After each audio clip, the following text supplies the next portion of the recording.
하나님의 말씀 같이 보겠습니다. 마가복음 15장입니다. 15장 21절에서부터 41절까지 말씀입니다. 우리 한 절씩 교독으로 읽겠습니다. 마가복음 15장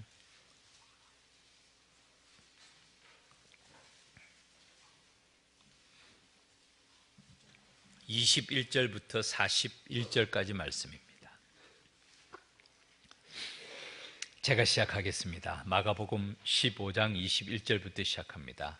마침 알렉산더와 루프의 아버지인 구레네 사람 시몬이 시골로부터 와서 지나가는데 그들이 그를 억지로 같이 가게 하여 예수의 십자가를 지우고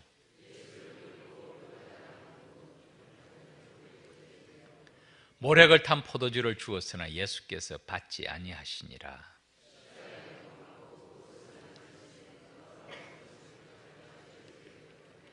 때가 제3시가 되어 십자가에 못 박으니라.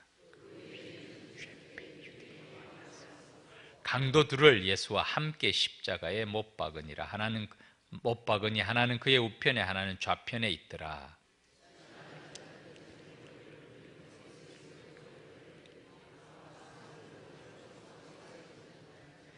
내가 너를 구원하여 십자가에서 내려오라 하고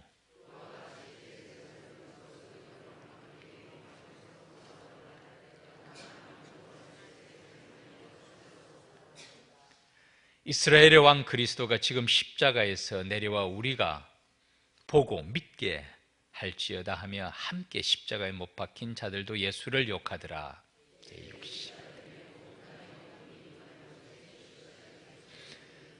제9시에 예수께서 크게 소리 지르시되 엘리 엘리 라마 사왁다니 하시니 이를 번역하면 나의 하나님 어찌하여 나를 버리셨나이까 하는 뜻이라.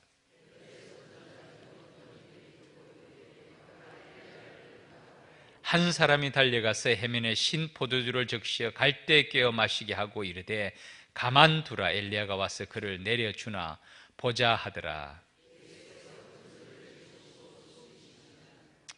38절, 39절, 40절, 41절까지 같이 읽겠습니다.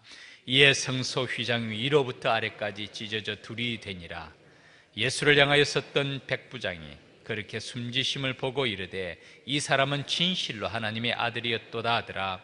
멀리서 바라보는 여자들도 있었는데 그 중에 막달라 마리아와 또 작은 야고보와 요새 어머니 마리아와 또 살로메가 있었으니 이들은 예수께서 갈릴리에 계실 때에 따르며 섬기던 자들이요 또 이 외에 예수와 함께 예루살렘에 올라온 여자들도 많이 있었더라. 아멘.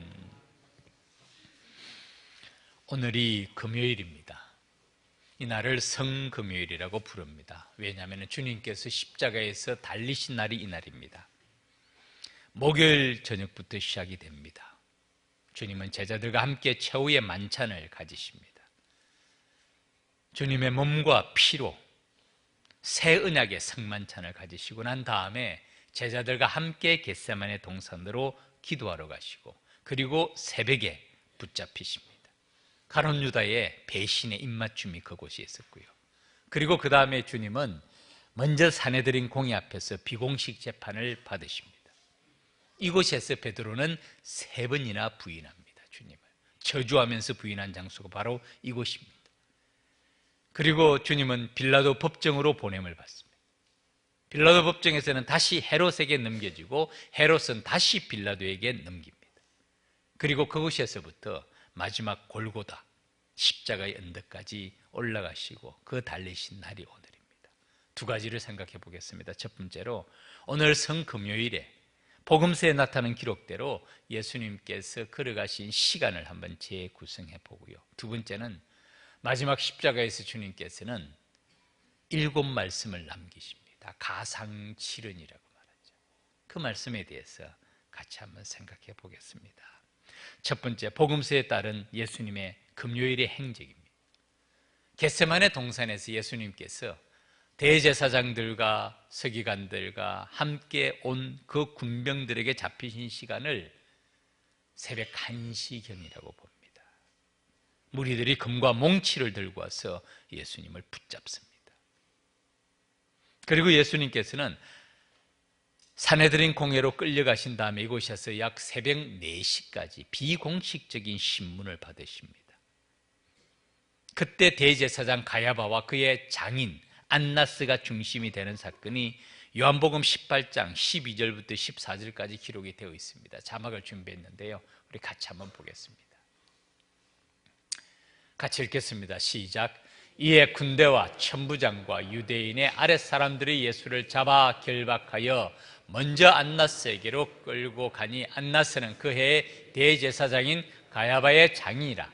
가야바는 유대인들에게 한 사람이 백성을 위하여 죽는 것이 유익하다고 권고하던 자르라. 아멘. 이 두 사람이 핵심 인물, 대제사장입니다. 그리고 그곳에서 신성모독, 참남죄, 14장에서 이렇게 말합니다. 대제사장이 가운데에 일어서서 예수께 물어 이르되 너는 아무 대답도 없느냐? 이 사람들이 너를 치는 증거가 어떠하냐? 많은 사람들의 증거가 나누어집니다. 그때 대제사장이 물어봅니다. 네가 찬송받을 이의 아들 그리스도냐? 네가 하나님이냐는 뜻이. 이 말에 대해서 예수님께서는 대답을 하세요. 예수께서 이르시되 내가 그니라. 인자가 권능자의 우편에 앉은 것과 구름을 타고 오는 것을 너희가 보리라. 분명하게 대답을 하세요. 대제사장이 자기 옷을 찢으며 이르되 우리가 어찌 더 정인을 요구하리요? 그 신성 모독하는 말을 너희가 들었도다. 너희는 어떻게 생각하느냐니 그들이 다 예수를 사형에 해당하는 자로 정죄하고. 이것이 산헤드린 공회에서 백성의 지도자들, 종교 지도자들이 예수님에 대한 마지막 심판을 받아요. 어떤 사람은 그에게 침을 뱉으며 그의 얼굴을 가리고 주먹으로 치며 이르되 선지자 노릇을 하라고 하인들은 손바닥으로 치더라. 공의 앞에서 당한 예수님의 수모의 모습을 말합니다. 신성모독, 이전 성경은 참남죄라고 기록을 합니다. 그리고 5시경에 빌라도에게 넘겨집니다. 왜냐하면 산헤드린 공회는 종교 모임입니다. 그들에게는 형사재판권은 없습니다. 물론 그들이 자기 손으로 종교적인 이단으로, 그러니까 참남죄로 주님을 사형에 처할 수도 있지만 한 단계 더 높은 계략을 꾸미죠. 빌라도의 손을 빌어서 예수님을 처리하고자 합니다. 5시경에 빌라도에게 넘긴 그 시간입니다. 그것이 마가복음 15장 1절 새벽에 대제사장들이 즉시 장로들과 서기관들 곧 온 공회와 더불어 의논하고 예수를 결박하여 끌고 가서 빌라도에게 넘겨주니, 백성의 지도자가 똘똘 뭉친 거예요. 악한 일을 하는 데는 하나가 된 거예요. 새벽에 대제사장들이, 그 중심에는 가야바와 안나스입니다. 즉시 장로들과 서기관들과 곧 온 공회와 더불어 의논하고 산헤드리니, 그 당시 이스라엘을 이끌던 유일한 기구, 대표 기구입니다. 공회라고 말합니다. 의논하고 예수를 결박하여 끌고 가서 빌라도에게 넘겨주니, 빌라도에게 넘겨진 이 시간이 새벽 5시경이라고 봅니다. 이때부터 빌라도의 법정에서의 신문 과정이 시작이 됩니다. 이 빌라도 법정에서의 신문 과정은 누가복음을 기록한 누가가 더 자세히 기록하고 있습니다. 자막을 준비했는데요, 같이 한번 보겠습니다. 누가복음 23장 6절, 7절 두 구절 말씀입니다. 6절, 7절 같이 읽겠습니다. 시작. 빌라도가 듣고 그가 갈릴리 사람이냐 물어 헤롯의 관할에 속한 줄을 알고 헤롯에게 보내니 그때의 헤롯이 예루살렘에 있더라. 아멘. 빌라도가 헤롯에게 먼저 보냅니다. 왜냐하면 예수님의 이 지역이 헤롯에 해당되는, 헤롯의 관할 끄는 줄을 알고 헤롯에게 보내는 것이죠. 이 헤롯이 누구냐면은 헤로디아의 일로 세례 요한을 죽인 헤롯이에요. 참 악한 자들은 이렇게 또 서로 결탁합니다. 그리고 누가복음 23장 12절을 보면 이 빌라도와 헤롯이 이 예수님 사건으로 하나가 됩니다. 서로 화해하는 거예요. 그러니까 빌라도는 헤롯을 존중해주고 헤롯은 다시 빌라도를 존중하면서 정치적으로 하나가 되는 것이 12절 말씀입니다. 같이 한번 읽읍시다. 시작. 헤롯과 빌라도가 전에는 원수였으나 당일에 서로 친구가 되니라. 아멘. 악한 자들의 결탁이에요. 대제사장들과 서기관들과 장로들이 하나됨, 종교 지도자들이 하나됨의 모습, 정치적인 힘을 가진 사람들의 하나됨의 모습. 참 비극이죠. 비극이죠. 정말 비극이죠. 선한 일에 쓰임받는 도구가 되지 못하고요, 악한 일에 쓰임받는 도구가 돼요. 우리 모두 어떤 일에든지 사용되는 사람들. 오늘 우리도 마찬가지입니다. 하나님의 도구가 되어서 선한 일에 쓰임받을 수도 있고 그 반대가 될 수도 있는 거예요. 특별히 종교 지도자를 보면 가장 이스라엘 백성들을 위하고 하나님의 나라를 기다리고 말씀 가운데 살아간다는 그 사람들 아닙니까? 대제사장들, 서기관들, 장로들, 백성의 지도자들이에요. 하나님의 일에 쓰임받지 못하고 악한 일에 쓰임받습니다. 정치 지도자들 마찬가지. 이 땅에 공의를 세우고 바른 정의를 실현해야 될 대리인들이 악한 일에 서로 결탁하는 모습들을 보여줍니다. 5시경에, 새벽 5시경에 빌라도에게 넘겨주고 난 다음에 빌라도는 헤롯에게 보내고 헤롯이 다시 빌라도에게로 보냅니다. 그리고 새벽 6시경에 빌라도의 법정에서 주님은 사형이 확정됩니다. 병정들의 심한 모욕과 침뱉음과 조롱을 당하시고 멸시 속에서 채찍에 맞으십니다. 엄청난 채찍이에요. 사실은 웬만한 사람은 이 과정에서 죽기도 한다고 기록이 됩니다. 학대와 모욕을 받으신 후에 그곳에서부터 십자가를 지고 갈보리 언덕을 향해서 걸어가십니다. 그것이 어제 우리가 본 비아 돌로로사, 멀지 않은 길입니다. 800m, 1km 이내 길이지만은 주님께서는 이미 탈진하셨어요. 겟세마네 동산에서부터 땀방울이 핏방울이 되도록 기도하셨다는 것은 전력을 다하셨다는 거예요. 그 이후에 그 밤부터 시작해서 이 새벽까지 한 번의 휴식 시간 없이 엄청난 극한 고통을 당하신 주님의 행적들입니다. 그리고 오늘 본문에서 그 십자가를 주님께서 지고 가지 못하십니다.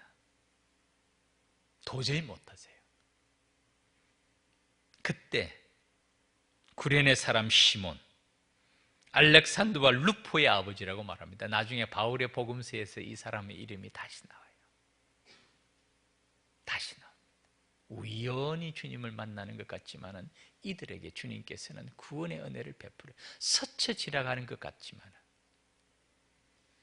구레네 사람 시몬이 예수의 십자가를 억지로 지고 갑니다. 그걸 누가 차원에서 칠 수가 있겠어요? 예수를 끌고 골고다라는 곳에 이릅니다. 마지막 장면은 로마 군병들이 십자가에 못 박고 그 옷을 제비 뽑아 나눕니다. 마가는 그 시간을 정확하게 기록합니다. 25절, 때가 제3시가 되어 십자가에 못 박으니라. 이 3시는 오늘 우리 시간으로 말하면 오전 9시입니다. 오전 9시. 주님께서는 십자가에 못 박히십니다. 그리고 오전 9시부터 오후 3시까지 6시간을 십자가에 달려 고통당하신 시간입니다. 그 다음에 이 마가가 그 다음 시간도 33절에 한 번 더 말하죠. 제6시가 되면 온 땅이 어둠이 임하여 제9시까지 계속하더니 오전 9시부터 오후 3시까지 6시간인데요. 그 후반부 3시간, 그러니까 육신은 우리로 말하면 12시입니다. 정오예요. 그때부터 주님께서 달려 돌아가시는 3시까지, 오후 3시까지 온 땅에 어둠이 임하여 계속되더니 제9시 주님이 돌아가시는 그 시간, 예수께서 크게 소리 지르시되 엘리 엘리 라마 사박다니 하시니, 이를 번역하면 나의 하나님 어찌하여 나를 버리셨나이까. 마가는 여기까지 기록을 합니다. 이것이 성금요일, 오늘 이 시간, 오늘 이날 예수님의 마지막 행적의 모습입니다. 지금 시간이면, 지금 우리가 5시 53분 오전 6시경이면 마지막 예수님께서 빌라도 법정에서 사형의 확정을 받으시고, 어쩌면 로마 병정들에게 채찍을 맞으시고 모욕을 당하시고 치욕을 당하시고 순환을 당하시는 그 시간일 거예요. 그리고 그것이 끝나고 나면 십자가를 지고 갈보리 언덕을 오르는 그 시간이 2시간 내지 3시간이 걸렸다는 것이죠. 두 번째로 주님께서는 십자가에서 마지막 7말씀을 남기십니다. 가상칠언이라고 말합니다. 그 첫 번째 말씀이 용서의 말씀입니다. 아버지여 저들을 사하여 주옵소서, 자기들이 하는 것을 알지 못함이니이다. 아버지여 저들을 사하여 주옵소서, 자기들이 하는 것을 알지 못함이니이다. 저들이 누굴까요?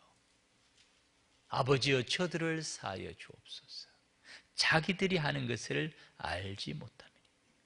지금 예수님을 가장 가까이서 십자가에 못 박은 로마 병정들일까요? 아니면 음모를 꾸민 대제사장들과 서기관들과 백성의 지도자인 장로들일까요? 아니면 빌라도와 헤롯을 말할까요? 심지어는 주님을 배반한 가룟 유다를 말씀할까요? 아마 이 모두를 포함하실 거예요. 아버지 저들을 사하여 주옵소서, 자기들이 하는 것을 알지 못함이니이다.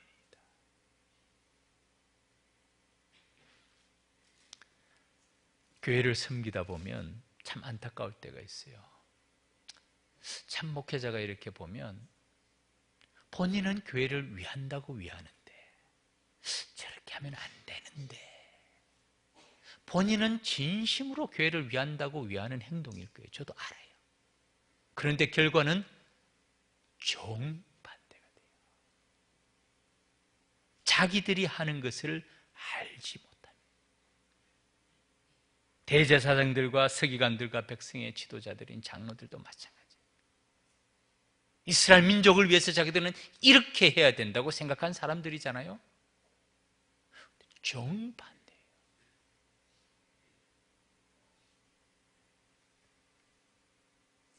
주님께서 우리의 눈을 열어주시고 우리의 마음을 깨닫게 해주셔야 우리가 선한 도구로 쓰임받을 수가 있습니다.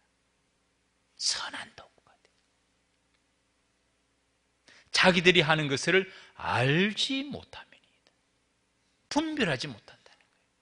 깨닫지 못한다는 거예요. 첫 번째 이 말씀은 생각하면 생각할수록 참 깊은, 용서는 사랑과 같은 것 같아요. 사랑하면 용서합니다. 용서하는 사람은 사랑하는 사람. 용서 못하죠? 사랑 안 한다는 거예요. 부부싸움 하십니까? 티격태격 하시죠? 얼마나 갑니까? 한 3년 갑니까? 그럼 용서하지 못하는 거예요. 사랑하지 않는 거예요. 사랑하지 않는 거예요. 티격태격 할 때도 있습니다. 그런데 돌아서면 용서가 돼요. 그냥 사랑하기 때문에. 빚진 자의 비유가 바로 이것인 것 같아요. 1만 달란트 빚의 탕감을 받는다는 것은 용서를 받는다는 것이고 사랑을 받는다는 것이죠. 그 사람이 100데나리온 빚진 자를 용서해주고 사랑해주는, 탕감한다는 것이 바로 그 뜻 아닙니까? 완전한 사랑, 무한한 사랑, 십자가의 사랑. 용서하시고 사랑하십니다. 아마 이 가운데 저들 가운데 우리도 포함되어 있지 않겠습니까? 우리도 나름대로 한다고 하는데 저도 마찬가지예요. 나름대로 주님을 위해 산다고 하는데 알지 못하고 오히려 교회를 어렵게 하는 때가 여러분 없습니까? 소경이 소경을 인도하지 못한다는 말씀은 참 진리 중에 진리예요. 내가 진리의 말씀을 옳게 분별하여 부끄러울 것이 없는 일꾼으로 인정된 자로 자신을 하나님 앞에 드리기로 힘쓰라. 일꾼의 첫 번째 자격이 말씀에 대한 바른 분별력이 있어야 돼요. 말씀에 대한 바른 분별력이 없이 열심히 일하면 일할수록 더 문제만 많이 생겨요.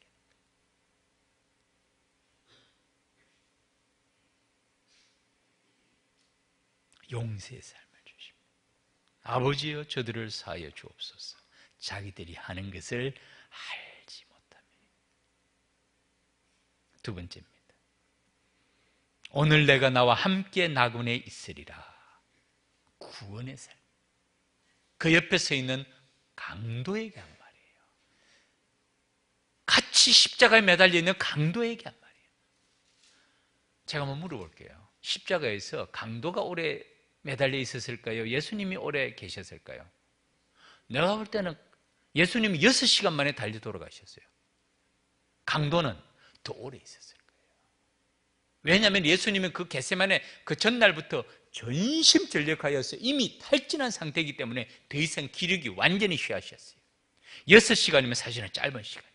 어떤 사람은 1박 2일, 2박 3일 십자가에 달려있는 사람도 있다고 말해요. 왜냐하면 건강하고 그 전날 잘 자고 난 다음에는 생명이 쉽게 끊어지지 않는 거예요. 십자가라는 게 그렇잖아요. 모든 고통을 마지막까지 목숨이 붙어있는 순간까지 고통을 느끼게 하는 것이 십자가의 고통인 거죠. 이 강도들에게까지 주님은 구원의 길을 열어주십니다. 오늘 네가 나와 함께 나그네 있으리라. 오늘 내가 나와 함께 나그네 있으리라. 마지막 순간까지 주님께서는 구원의 길을 보여주십니다. 자복하고 회개하는 사람에게 항상 기회를 주시는 거예요. 저는 그래서 우리가 이 땅에 오래 사는 것이 어떤 의미인지는 잘 모르지만 최소한 하나님께 자복하고 회개할 수 있는 기회를 주시는 거예요. 제가 이전에 미국에 있을 때도 보면 마지막 이 땅을 떠날 때 보면요, 좀 극단적으로 표현하면 사람은 굶어 죽는 것 같아요. 기력이 쇠하면 음식을 섭취할 수가 없습니다. 음식을 섭취를 못하면 기력이 쇠해져요. 이 과정이 상당히 오래됩니다. 유족들이 저한테 간혹 물어봐요. 목사님 이런 상태고 도저히 식사도 못 하시는데 어떻게 할까요? 저는 그러면 얘기합니다. 시간을 들이시라고. 시간을 들이시라고. 의식은 있어요. 지나온 삶에 대해서 마지막 순간까지 자기 자신을 돌아보고 주님 앞에 설 준비할 수 있는 시간을 드리라는 뜻이에요. 가족들은 어차피 가실 거 빨리 정리하시고 빨리 마치시면 좋겠다 할지 모르지만 그게 아니에요. 가실 분이 삶을 정리할 수 있는 시간, 마지막 순간까지 혹 주님 앞에 섰을 때 책망받을 일이 있으면 그 마음속에라도 삶을 정리할 수 있는 시간, 주님은 오늘 내가 너와 함께 나그네 있으리라 마지막까지 구원을 주시는 주님의 모습, 강도에게까지 구원을 주시는 주님의 모습을 보여줍니다. 세 번째 말씀, 여자여 보소서 아들이니이다. 보라 내 어머니라. 가족에 대한 주님의 따뜻한 모습 보여주십니다. 특별히 어머니에 대해서, 마리아에 대해서. 누가 내 어머니요, 누가 내 가족이냐는 말씀은 가족들을 모욕하는 말씀이 아니에요. 참 하나님의 자녀의 가족임을 말씀함과 동시에 주님께서는 이 마지막 말씀을 보면 육신의 어머니에 대한 따뜻한 사랑의 마음을 가지고 있고, 그 어머니를 가장 사랑하는 제자 요한에게 부탁하지 않습니까? 이 요한이 가장 장수합니다. 그 당시에 금 100세까지 살아요. 에베소에서 살았다고 봅니다. 그리고 끝까지 마리아를 모셨던 제자라고 봅니다. 주님은 그 어머니에 대해서 그의 제자에게 당부하시고 가시는 모습입니다. 네 번째, 엘리 엘리 라마 사박다니, 나의 하나님 나의 하나님 어찌하여 나를 버리셨나이까. 고독의 삶을 보여줍니다. 하나님과의 단절입니다. 이 땅에서 예수님의 모든 사역의 원동력은 나와 아버지는 하나라. 나와 아버지는 하나라. 이것이 예수님의 사역의 기초요 원동력이었습니다. 그런데 십자가에서는 나의 하나님 어찌하여 나를 버리셨나이까. 하나님으로부터의 단절, 이건 죄의 형벌을 말합니다. 죄에 대한 형벌. 그 형벌을 원래 누가 받아야 됩니까? 우리가 받아야 돼요. 그런데 그 형벌을 그리스도가 형벌을 받습니다. 하나님에 대한 심판, 하나님과 분리되면서 완전한 인성과 완전한 신성 가운데 죄에 대해서 전적으로 하나님의 진노를 십자가에서 풀어버리시는 사건. 나의 하나님 어찌하여 나를 버리셨나이까. 다섯 번째 말씀이 내가 목마르다. 우리는 내가 목마르다 두 단어로 되어 있지만은 헬라 아람어에서는 한 단어입니다. 딥소. 무슨 뜻입니까? 우리에게 있는 대제사장은 우리의 연약함을 경험하지 아니하신 분이 아닙니다. 모든 일에 우리와 같은 고난을 당하신 분입니다. 그러나 죄는 없으신 분입니다. 그 분이 우리의 연약함을 도우십니다. 내가 목마르다. 고통과 아픔을 아시는 분이에요. 마취 주사를 맞고 무감각한 것이 아니라 모든 고통을 다 느끼시고 우리의 아픔과 고난을 다 경험하신 분이라는 뜻입니다. 땀방울이 핏방울이 되도록 기도하시고 머리에 가시면류관으로 출혈이, 그것도 심장으로부터 가까운 곳에서 대동맥이 그냥 피가 콸콸 나오는 것이 아니라 조금씩 손에서 발에서 완전히 탈진하시는 그 고통의 과정들을 의학적으로 분석해 놓은 글을 보면요, 끔찍합니다. 끔찍해요. 심장에서부터 가장 먼 곳으로부터 모든 피와 이 물이 다 빠져나가면서 인간에게 주는 고통은 그걸 어떻게 우리가 알 수가 있겠습니까? 내가 목마르다. 우리의 모든 육신의 고통과 고난을 아시는 분입니다. 그리고 여섯 번째 말씀이 성취의 삶입니다. 다 이루었다. 정말 놀라운 말씀이, 예수님께서 얼마나 오래 사셨습니까? 육신의 삶은 30년이에요. 이 땅에서 살은 일상의 삶은 30년을 사시고 공생의 삶은 3년입니다. 짧은 3년이에요. 이 기간 동안 주님께서는 다 이루었다라고 선언하십니다. 다 이루었다. 남김없이 다 이루었다. 구원의 사역의 완성을 보여주십니다. 전도 폭발 훈련을 받으신 분은 이 단어에 대해서 공부하신 적이 있죠. 이것은 상업적인 용어입니다. 테텔레스타이, 다 지불했다. 물건을 사면 계약금을 주고 중도금을 주고 마지막 잔금을 치르지 않습니까?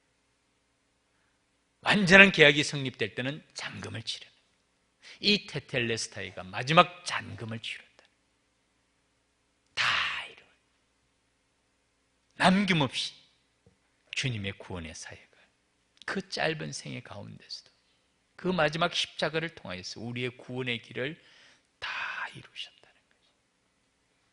그리고 마지막 말씀이 아버지여 내 영혼을 아버지 손에 부탁하나이다. 사랑하는 믿음의 가족 여러분, 우리도 이 땅 떠날 때 이 기도해야 됩니다. 이 기도해야 돼요.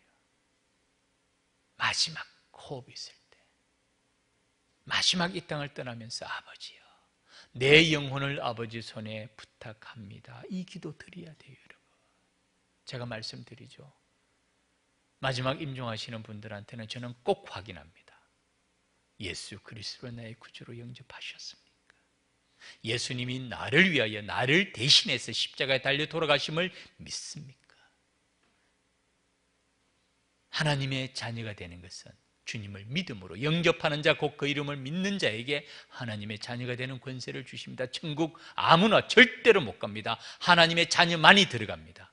우리 집에 우리 자녀들만이 들어오잖아요. 이웃집 애가, 지나가던 애가 우리 집에 들어옵니까? 못 들어옵니다. 천국 하나님의 집이에요. 하나님의 자녀만이 들어갑니다. 우리가 어떻게 하나님의 자녀가 되었죠? 예수 그리스도를 통해서, 그분을 믿음으로.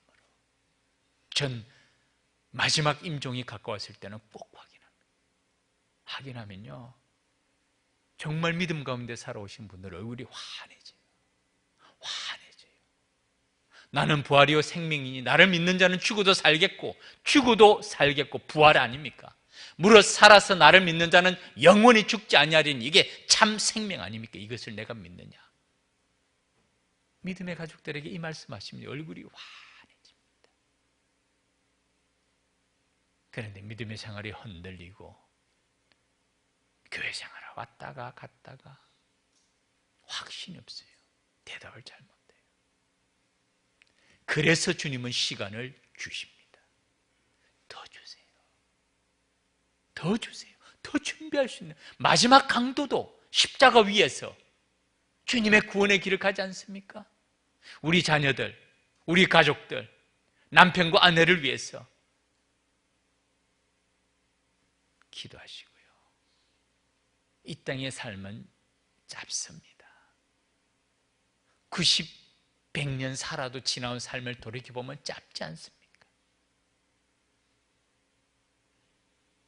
지난 목요일 날 우리 김재정 집사님 요양원에 계시다가 하나님의 부름을 받았어요. 그동안에 우리 장로님, 권사님, 집사님, 구역 식구들이 마찬 가족처럼 돌봐주셨죠. 그분의 삶도 짧은 삶입니다. 마지막 순간에는 아버지여 내 영혼을 아버지 손에 부탁하나이다.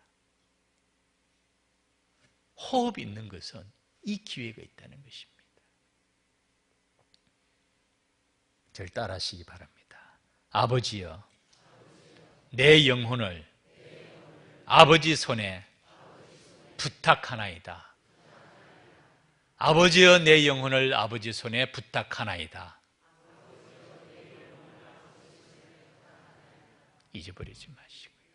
가슴에 새기시고 마지막 이 땅을 떠날 때 아버지여 내 영혼을 아버지 손에 부탁하나이다. 주님이 걸어가신 그 길, 우리의 구원을 이루신 그 길을 따라서 우리도 이 땅의 삶의 사명, 성취의 삶 다 이루었다고 말할 수 있으면 얼마나 좋을까요? 얼마나 좋을까요? 아쉬움이 남지 않고 내가 좀 저것도 좀 돼. 사람이 죽을 때 후회하는 게 항상 있잖아요. 다 나옵니다. 죽을 때 후회하는 3가지, 10가지, 15가지 쭉 다 나오는데 공통돼요. 좀 더 가족들과 함께 시간을 보낼 걸, 좀 더 나를 위한 시간을 투자할 걸, 너무 직장에만 매여 있으니까 좀 더 이럴 걸 저럴 걸 엄청나게 많아요. 주님은 다 이루었다. 우리에게 주신 사명도 다 이루고요. 최선을 다해 이루고 사도 바울의 고백처럼 나는 선한 싸움을 싸우고 나의 달려갈 길을 마치고 믿음을 지켰으니 이제후로는 나를 위하여 의의 면류관이 예비되었으므로 주곧 의로우신 재판장이 그날에 내게 주실 것이니 내게만 아니라 주의 나타나심을 사모하는 모든 자에게. 참 이렇게 말할 수가 있어야 될 텐데, 이렇게 말할 수가 있어야 될 텐데. 말씀을 맺겠습니다. 빌립보스 2장 9절부터 11절까지 예수님의 이 생애를 사도 바울은 딱 두 단어로 요약합니다. 낮아지심과 높아지심. 그리스도의 낮아지심과 높아지심. 케노시스, 비움이라는 뜻입니다. 우리 오래된 한자로 이야기하면 비하와 성귀예요. 그리스도의 비하, 낮아지심, 성귀, 높아지심. 영어로 하면 descending과 ascending. 끝없이 낮아지시고 완전히 죽기까지 복종하신 다음에 높아지심의 장면인데 이렇게 말씀합니다. 그는 근본 하나님의 본체시나 이건 낮아지심의 과정입니다. 하나님과 동등됨을 취할 것으로 여기지 아니하시고 오히려 자기를 비우시며 겸손, 종의 형체를 가지고 사람과 같이 되셨고 사람의 모양으로 나타나서 자기를 낮추시고 비우시고 낮추시고 그 다음에는 복종하시고 죽기까지 복종하셨으니 곧 십자가에 죽으심이라.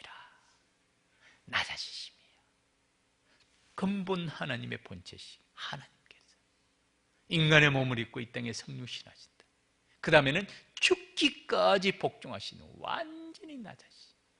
그 다음에 주님께서는 하나님께서는 그를 높이십니다. 그것이 오늘 본문의 말씀 자막을 준비했습니다. 같이 한번 읽읍시다. 9절부터요.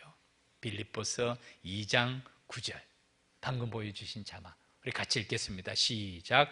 이름으로 하나님이 그를 지극히 높여 모든 이름 위에 뛰어난 이름을 주사 하늘에 있는 자들과 땅에 있는 자들과 땅 아래에 있는 자들로 모든 무릎을 예수의 이름에 꿇게 하시고 모든 입으로 예수 그리스도를 주라 신하여 하나님 아버지께 영광을 돌리게 하셨느니라. 아멘. 죽기까지 복종하신 십자가에서 완전한 복종하신 낮아지심을 그 다음에는 하나님이 개입하신 사건입니다. 그를 높이십니다. 이러므로 하나님이 누가 그를 높이셨냐면은 부활의 사건은 하나님의 개입하심이에요. 죽으심으로 끝났다면 그것은 끝입니다. 그런데 그때부터 하나님이 개입하시며 새로운 창조가 시작이 되십니다. 하나님이 그를 지극히 높여 가장 높이시죠. 모든 이름 위에 뛰어난 이름을 주사 하늘에 있는 자들과 땅에 있는 자들과 땅 아래에 있는 자들도 모든 무릎을 예수의 이름에 꿇게 하시고 모든 입으로 예수 그리스도를 주라 신하여 하나님 아버지께 영광을 돌리게 하셨느니라. 아멘. 사도 바울은 이 말씀을 하면서 너희 안에 이 마음을 품으라 곧 그리스도 예수의 마음이니. 그리스도 예수의 마음. 자기를 비우시고 자기를 낮추시고 자기를 죽기까지 복종하시고 완전히 낮추신 다음에 하나님께서 그를 지극히 높이시는 이 과정. 너희 안에 이 마음을 품어라 곧 그리스도 예수의 마음이라. 이것이 십자가의 삶입니다. 이것이 그리스도를 본받는 삶이고 이것이 주님의 고난의 발자취를 따라가는 삶. 이것이 다른 말로 하면 제자도입니다. 이것이 제자도예요. 우리 마지막으로 찬송가 149장입니다.